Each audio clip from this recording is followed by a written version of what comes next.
Welcome to The Dialogue. Welcome to our first episode of The Dialogue. This is our attempt to connect you to the college. I'm Abha Shah, the president of your Student Government Association, and with me today is Dr. Betty Young. She's the president of HCC Coleman College for Health Sciences. Thank you, Dr. Young, for joining us today. It's my pleasure to be here with you, Abha. Thank you. Okay, so Dr. Young, let's first start with your story. Can you tell us how does it feel to be the president of this college, and how did you get here? Well, to be president at Coleman College is awesome. Let's be really clear about that. It is absolutely awesome. And how I got here wasn't always a planned journey. Some things happen to you along the way, and you have to be open to opportunities, and I was. I owned a small business, and the dean from the local community college came and asked if I would teach a class in entrepreneurship, and that's how I started in higher education. It wasn't really a plan to be a faculty member or teach, but I fell in love with it the day I walked in the classroom and started working with students. And so over time, I became full-time faculty member, went on to become an administrator, and then after a few years decided I wanted to run my own college. And so I became president of a community college, and this is actually my third college in which I've been president. Oh, wow. It is the first college that's focused on a single industry like healthcare. And so from that standpoint, it's very different. And I particularly like this because we have such a strong reputation in the Texas Medical Center and the whole Gulf Coast region. As Coleman College for Health Sciences. People know us. Yes, we're a part of the Houston Community College system, but people really know and identify with the fact that we are Coleman College for Health Sciences because of the quality of the graduates that come from our institution and go to work in all of these facilities across the street and up and down the coast. Yes.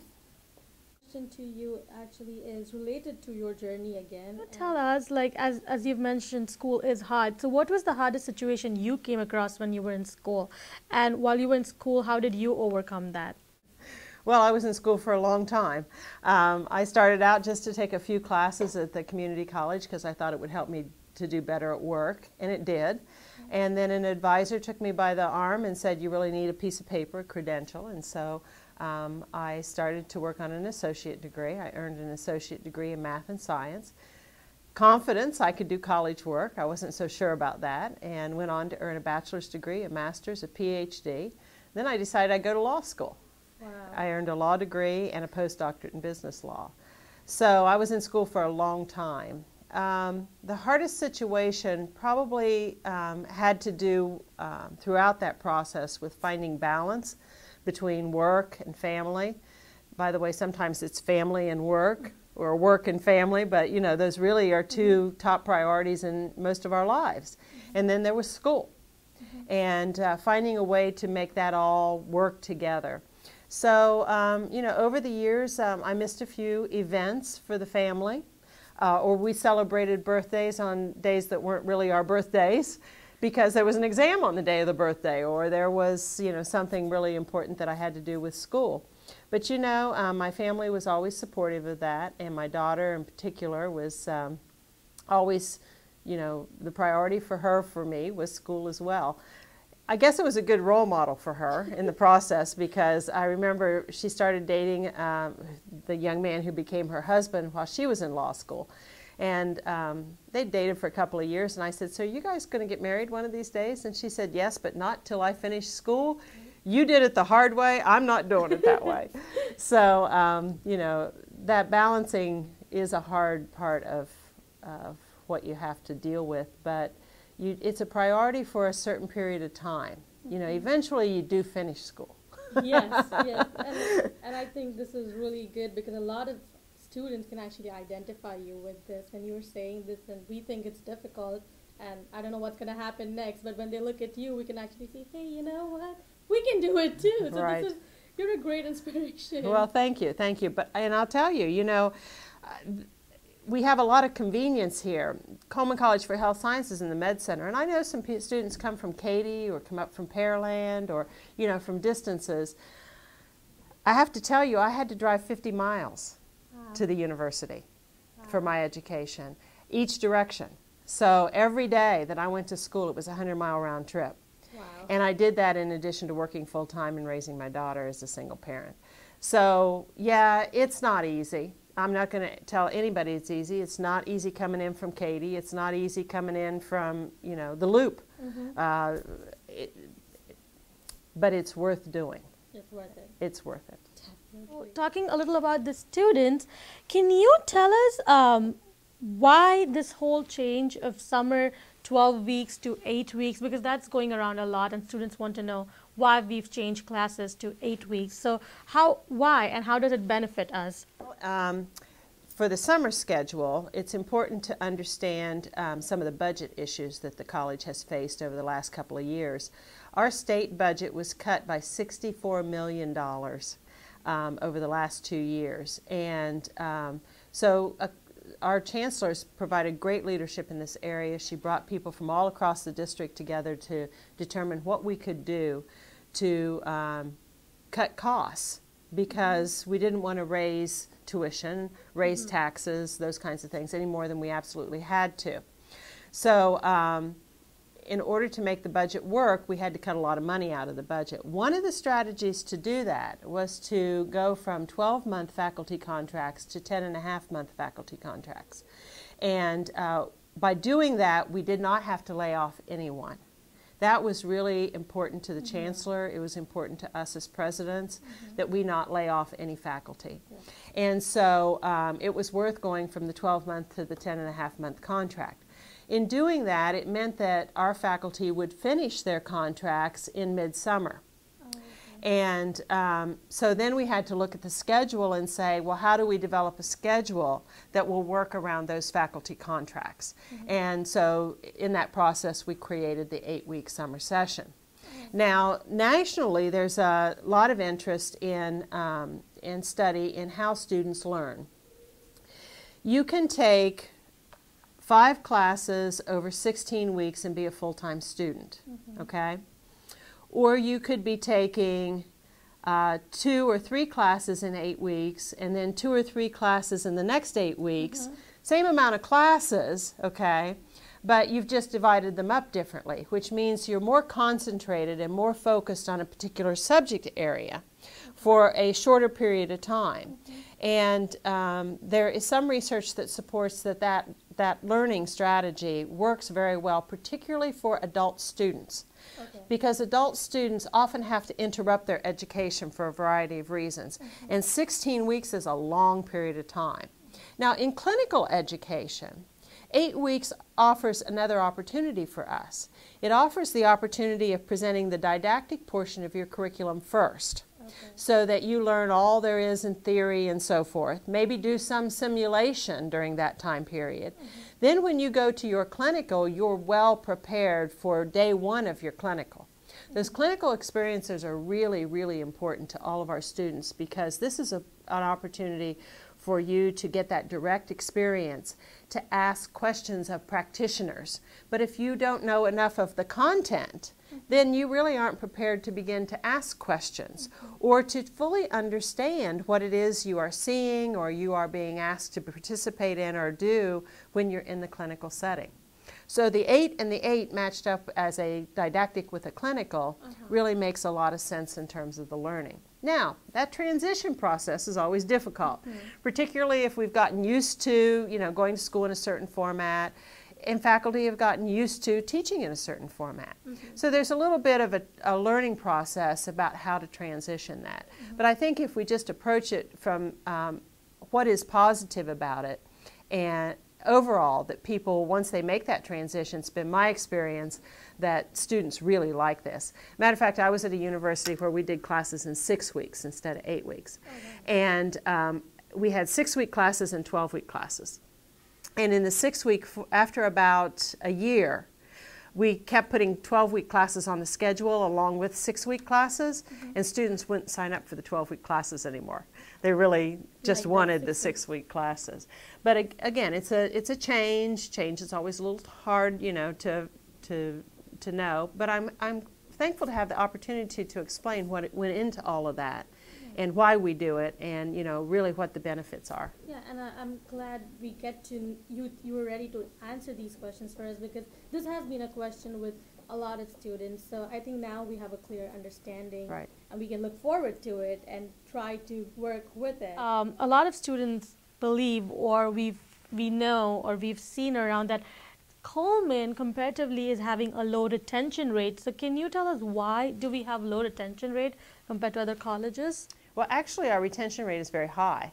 As far as a district, students graduate with associate degrees at around 12% of our students.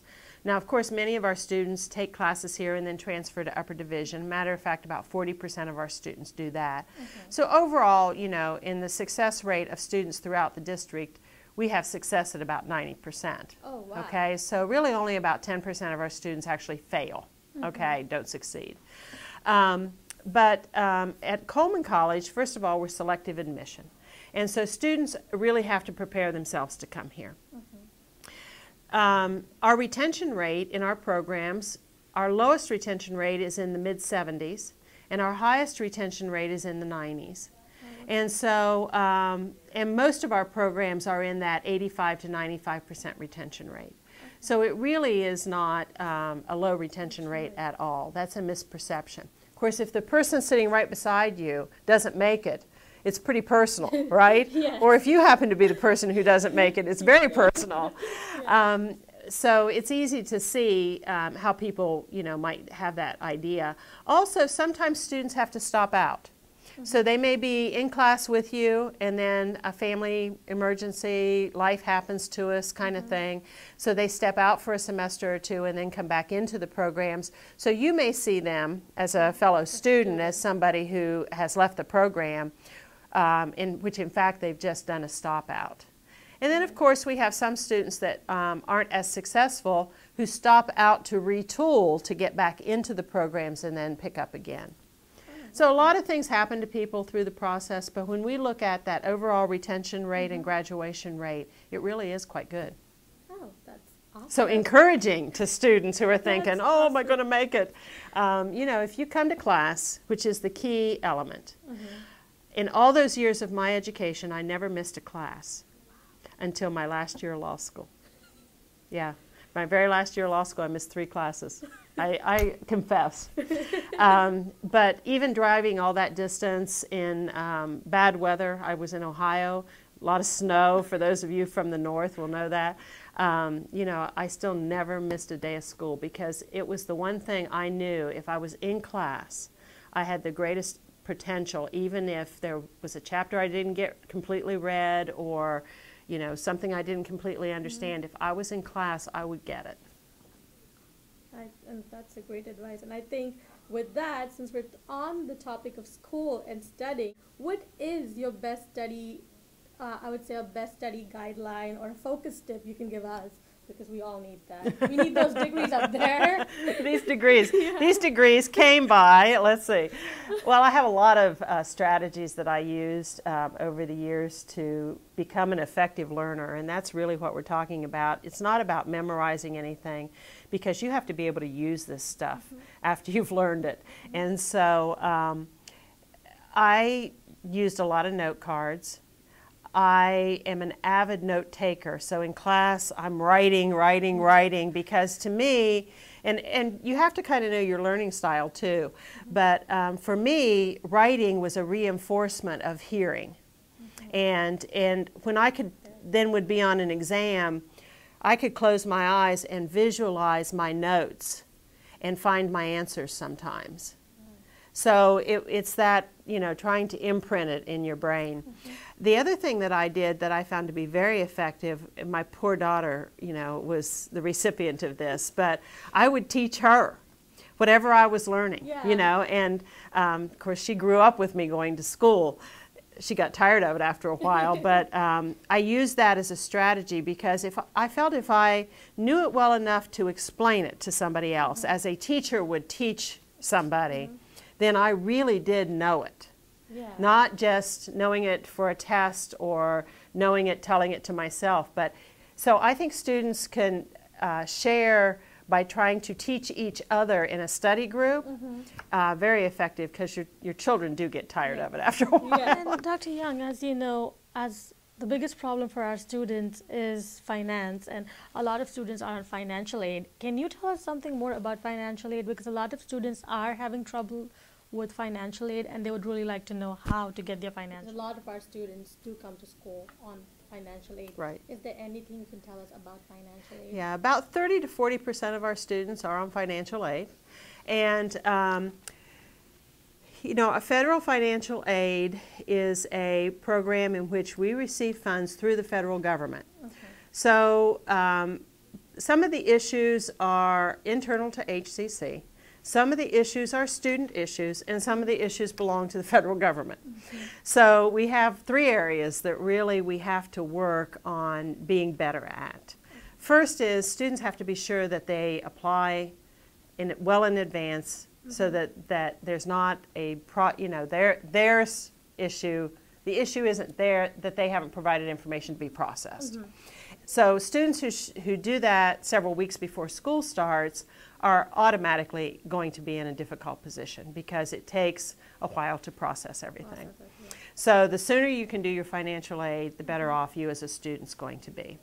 The second thing is we have a process for processing that.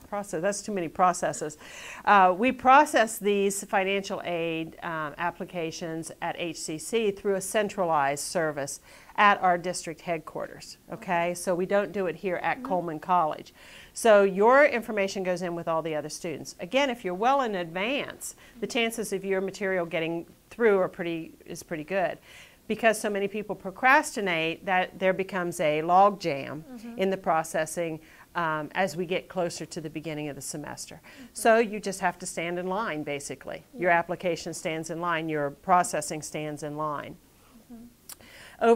We have increased federal financial aid from, I can't give you the exact numbers, I don't have them off the top of my head, but something like $1 million 5 years ago, to something like $15 million in student financial aid today. So we have just grown so much that, again, there's often backlog in processes. Sure. I can tell you that Diane Pino is our Vice Chancellor for Student Services, and she has dedicated a lot of effort to financial aid in that division, that department. We've hired a lot more people to help us with the process. We've hired new people to lead the effort to make sure that we've broken it down the barriers, and we're getting better. We are. It's not perfect. It'll never be perfect. But it's getting much, much better. And I can promise students that we're going to continue to focus on making the process as smooth as we can. And of course, the rules have changed on federal financial aid. So for some students, it meant a loss in financial aid. And so that's a difficult piece also, but that's the federal government's piece. Yes. So again, there's really three components to this, but as long as everybody does their best to do everything as early as they can, the best chance of success in getting things done timely will happen. So the key for us is to submit our application early. We as students need to make sure we submit in our paperwork on time, and so they can process it in a timely manner. It's going to be late, but as Dr. Young mentioned, the key is to submit it early. So Dr. Young, can you tell us of one moment which holds most pride for you?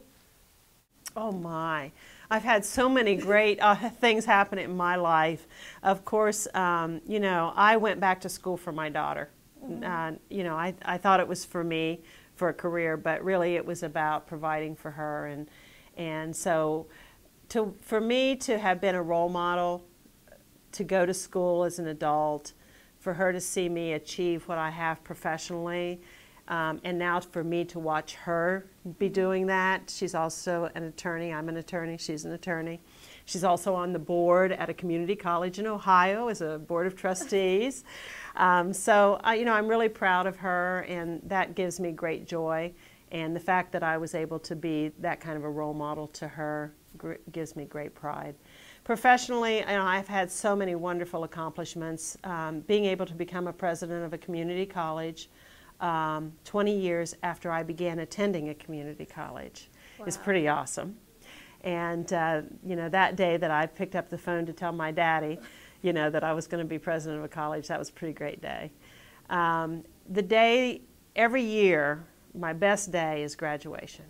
You know, when I sit on that stage and our Coleman students are in the audience, and by the way, they're always the loudest group. You know, when they announce the different presidents on the stage, they announce President Dr. Young, and all my students cheer, and the other presidents look at me like, there she goes again. But, you know, I take great sense of pride in what it says about our students here, that we have this feeling of camaraderie. You know, we've made it through a really tough program, because these programs are all tough. But they're tough for good reasons, you know. Our loved ones end up in a hospital and somebody's doing an image of their leg. I want to know that they know what they're doing, you know. Somebody's inserting a catheter. I want to know they know what they're doing. Somebody's taking my blood, you know. Let's make sure you know what you're doing. Whatever it is, you know, it's important work. And it's life and death work. Yes. And so I think all that builds such a sense of pride in our Coleman graduates. And to see them at graduation, that's an annual event of pride for me. Young, I know you're an inspirational leader and you're a great inspiration for all the students. And this is not me telling this, I've heard students say this. So I want to end this interview on a very inspirational note. So can you tell me what inspires you the most? Oh, wow. What inspires me the most? Well, I do a lot to stay inspired, to stay motivated, and so I read, and I'm not a good reader. I have to tell you, I read very slow, but I remember everything I read.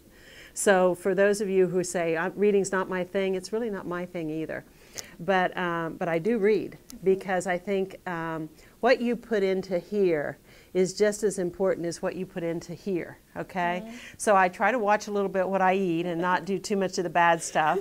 And the same thing is true here. I try to watch what I put in my head daily, and I try to make sure that I'm putting something very positive at the start of every day. So I read words of inspiration. I received, as a teenager, a book called The Power of Positive Thinking by Dr. Norman Vincent Peale. I still go back to that book and read pieces today.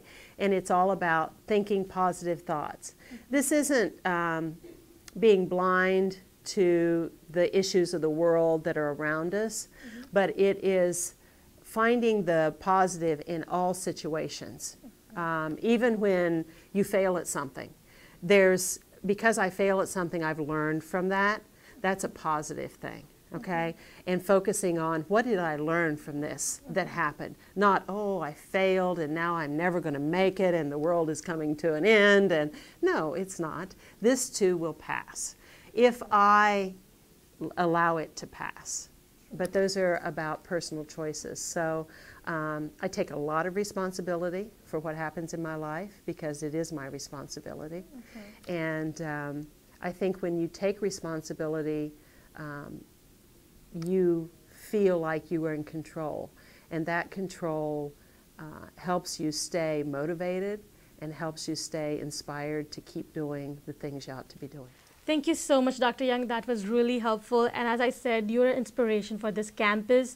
We all look up to you, and you always inspire every day. Thank you so much for your time. I know your time is very important, and we're really glad that you want to talk to us and let us know of what's happening on the campus. Thank you once again. Thank you, everybody, for watching this. This was our attempt to answer your questions.